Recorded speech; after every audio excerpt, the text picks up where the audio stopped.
This is Jerry Gabbert and Odell Warren, and we are the meal delivery experts coming to you live on our very first podcast. Odell? Yeah. Hey, everybody. Welcome. This is our very first podcast, so please go easy on us, the meal Yeah. delivery experts. Yeah. This is an idea Odell and I had a while back, and how we could take our collective industry experience and share that with the world, and how we go about introducing meal delivery concepts to our customers. Full disclosure, we do work for one of the leading manufacturers in the industry, Aladdin Temperite, and we just got a lot of information. We probably collectively, both of us, have talked to 2,000 hospitals around the country, and so we've got a lot of insight into how to perform meal delivery. And that's really what we want to do is discuss this new tool that we came up with a couple of years ago called the survey, the Customer Performance Survey. And just to start it off, this is something that we created internally to as a way to measure the equipment in an operator's kitchen and also to analyze the performance of the staff and how they would use the equipment to perform successful meal delivery for the end result, which is higher patient satisfaction scores and hotter food for the patient. So that's kind of where I want to begin the conversation. Odell, why don't you give me a little background on your experiences with the survey with your team and how you use it? All right. Well, first of all, Jerry, now I just want everyone to know that Jerry really created this performance survey. So I think Jerry said we and all that stuff, but Jerry really, you created this from a few years ago. Remember, because Jerry just wanted to go into an account and really learn more about the account and see how they could help the account. And so my experience with the survey is it gives my team an opportunity to get into an account and really help the account drive their patient satisfaction goals. The survey is really part of a HACCP plan to where it starts from the very beginning until it gets to the end user, the patient. So our team is looking at every aspect of the patient food service area, from when food is kept in the air curtains to where food is kept on the steam tables to how hot the food is when it come out the steam table and items like that. So it's very helpful. And also Jerry, it helps the director because our team is a third party. And so our team is taking a fresh eyes approach because, as you know, Jerry, directors have so many meetings a day. All right. They're just really busy, and so it really helps. It really helps the directors when our team comes in and Mm-hmm. do a survey. What's your And thoughts on that's a that? great point because they're so busy, they can't focus on some of the details.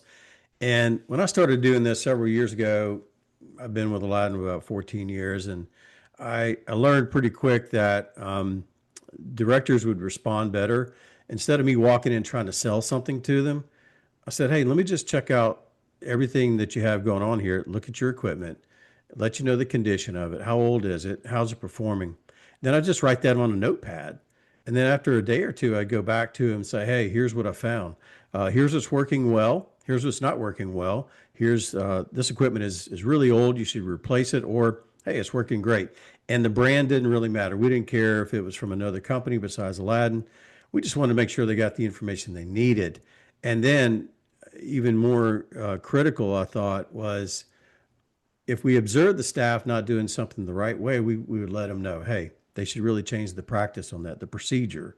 What is it? It's this thing I call the four P's. It's product, process, procedure, and performance. And if you get all four of those things, I think you're going to have a lot of success in producing the right meals for your patients, getting it out the door on time, getting it served to the patient on the floors, so it's still nice and hot whenever they get it. So there's a lot that goes into that, and that's. Tell me, Odell, what's one of the first things you do when you walk into a hospital kitchen, say, and your intention is to do a survey or an audit? What's some things you look at? Yeah, so Jerry, I start by looking at when I first walk in the door, I look overall in the kitchen. I kind of take a 30,000 foot view of the kitchen. I'm seeing how people are moving. I'm seeing if things are efficient from them. And then I'll move over to the patient tray line or the pod system, and I'll look in the air curtain because what I found is people think about hot food more than they think about cold food, but cold True. food, Jerry, is just as important because who wants a lukewarm salad, right? Or milk that's Or 50 milk. degrees, right? Or Exactly. yogurt that's just not, it Yes. doesn't taste, it Yes. doesn't have that cool Yeah. taste on your Yeah. tongue. Right. Yeah, and so I'll start at the coolers.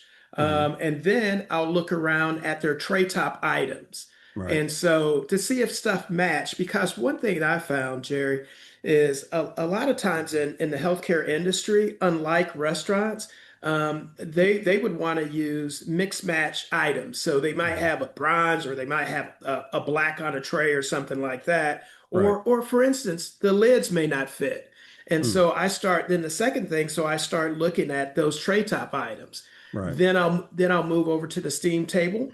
I'll start taking temperatures to make sure that that food is hot and at the right temperature. Because if you look at the HACCP program, you've got to Hmm. look at the temperature of the food at every step of the way. Right. And so refrigeration, tray top items, the steam table. Then Hmm. I'll look at their carts and even if I back up and when you're walking into a hospital and if you see maybe one of the hostesses pushing a cart and you got to look at that cart, you got to hear to see if it's making noise or not, Hmm. and so those are the things, those That are makes a couple of the few things. that makes Yeah, a big that would. impact, I think. If you're in a bed in the hospital and you hear this screechy, scratchy, bumpy cart going down the hallway, that's not nice. Because Yeah. you're there to relax, recover from whatever procedure that you had, and that's just something that's just not very pleasing. Another thing that I like to look. So I've walked into hospitals that still use those stainless steel pellets.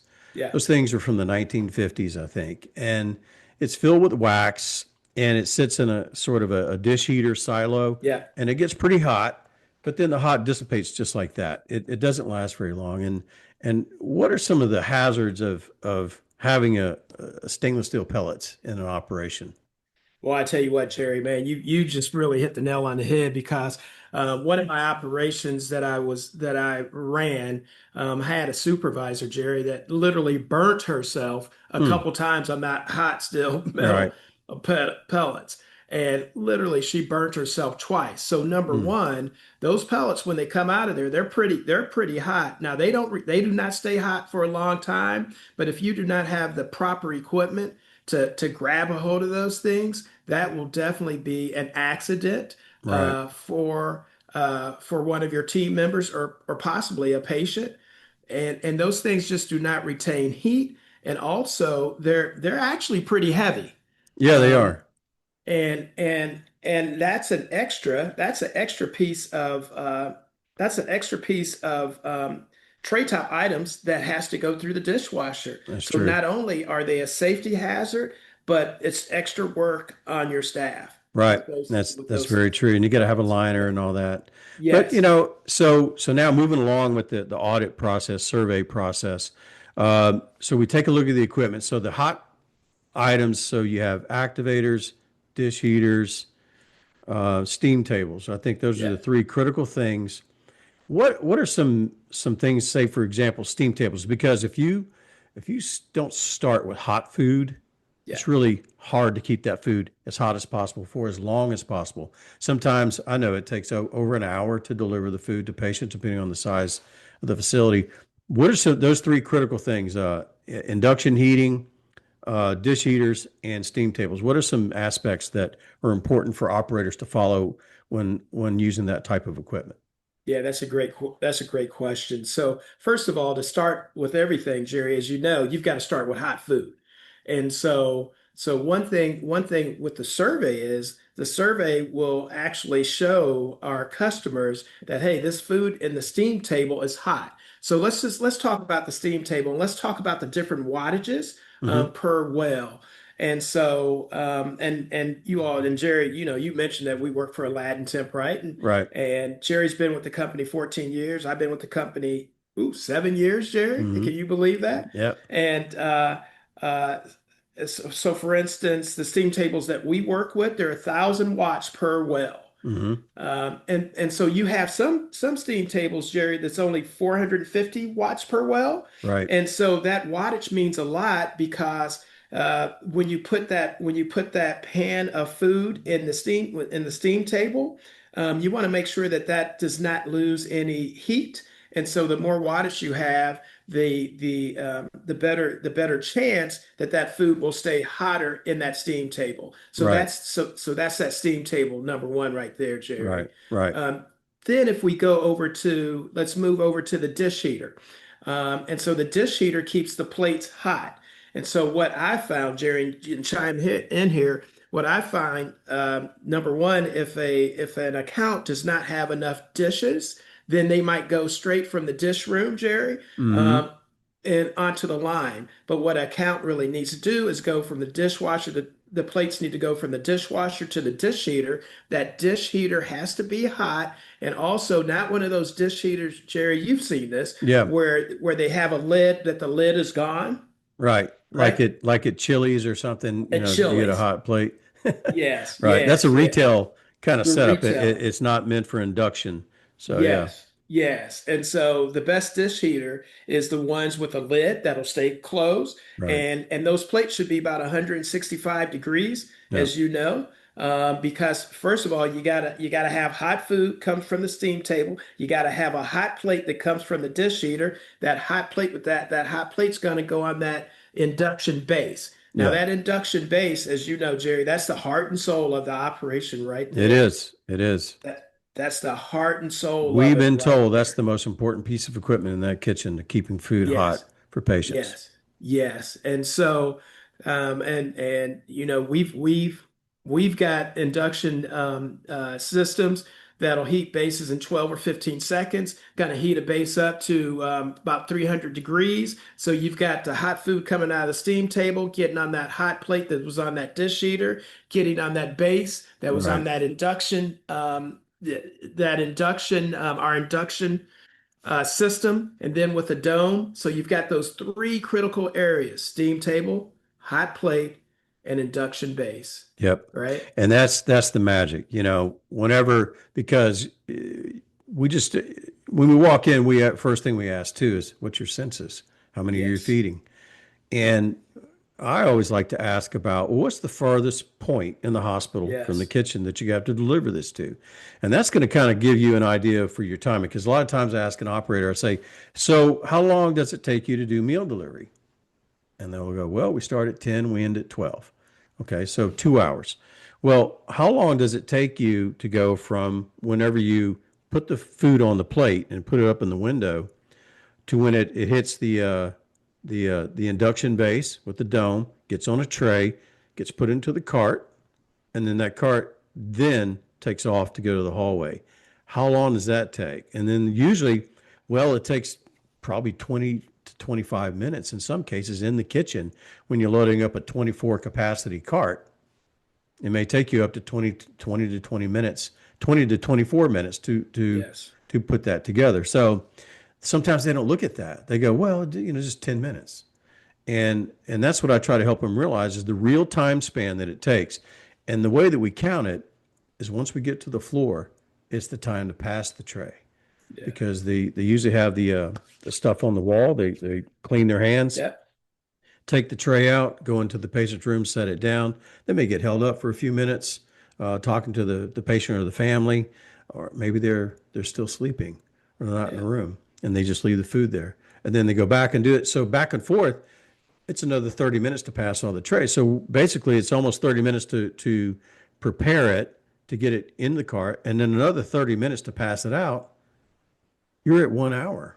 yeah, And if you don't have the right procedures and processes in place, regardless of the system that you use, whatever brand it is, you're going to run into problems. And that's where we come in and we analyze this. And in that survey, we mark all these things down because not only do we track the equipment, but we document and track behaviors, and we give it a score 1 to 5.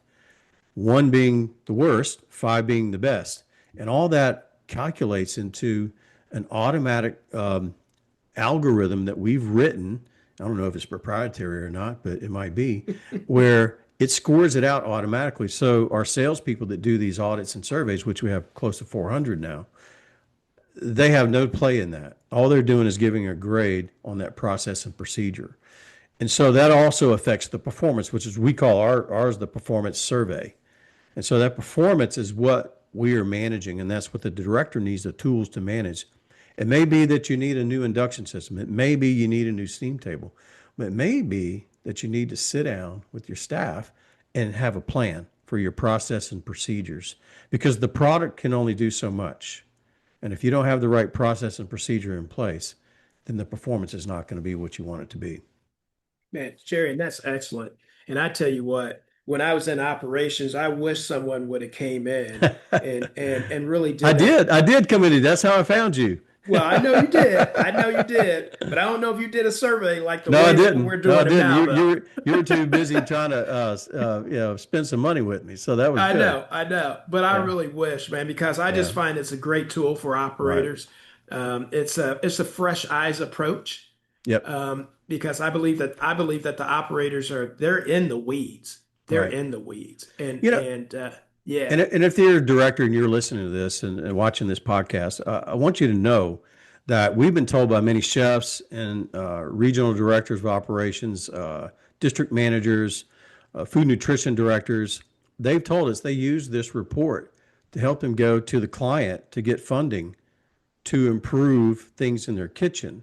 And that's really critical. Because I think one of the biggest things, Odell, and you, because you were an operator once, sometimes it's hard to march uphill to go ask for money to Yes. improve things, especially capital equipment, because capital is so precious these days. And I think that a director that allows someone to come in and help them with their operation and gives them a report at the end of the survey, after a couple of days, they get this report. They can go up to the client and ask for money, and you'd be surprised at what people are able to do when they have that kind of ammunition in their hands to show that, hey, we care about what's going on. We want to improve patient satisfaction, and that's one of the best ways to do it. And I think it is the best way to do it because we all have to remember that hospitals are driven off of data. They're driven Hmm. off of data. That's right. And so what this survey brings is data. Hey, this is how you're performing here. This is what we found. That is data. And so to your point, it's pretty hard marching up that hill, going to Right. that C-suite trying to ask for some funding Right. without data behind you. I think it's a great tool. Here again, I wish when I was an operator that someone would have came in and helped me like Right. that. My gig probably, Jerry, my gig would have been a whole lot easier. Oh, yeah, absolutely. Absolutely. Yeah. Well, Odell, I think that kind of covers it for the survey, and what we've learned is really important. And just before we go, I wanted to let everybody know out there, we're going to be at the AHF conference in New Orleans, Louisiana, this Thursday through Sunday. And be sure to stop by the Aladdin booth. I don't have the booth number handy with me, but we can look that up. But we'll put some tags in there on this video Yes. so you can click and go to that, and come by and see me and Odell, and say hello. And if you have any questions about the surveys or just operations in your kitchen, we're here to help. Yeah, again, just like Jerry said, come by and see us at AHF this weekend in New Orleans. Just say hello, because we'd love to just talk to you, and who knows, we might even interview you, and you'll be on our next podcast. But I can't wait to see you guys. And Jerry, wow, this is such a man. This was a great inaugural podcast, It man. was. It was pretty Yeah, good, I have to say. I've seen a lot of yeah, podcasts, yeah. but this is our first one, guys. We really don't know what in the hell we're doing, but we're I giving it a know. shot. All right, take care. Good night, everybody. Awesome. Good night.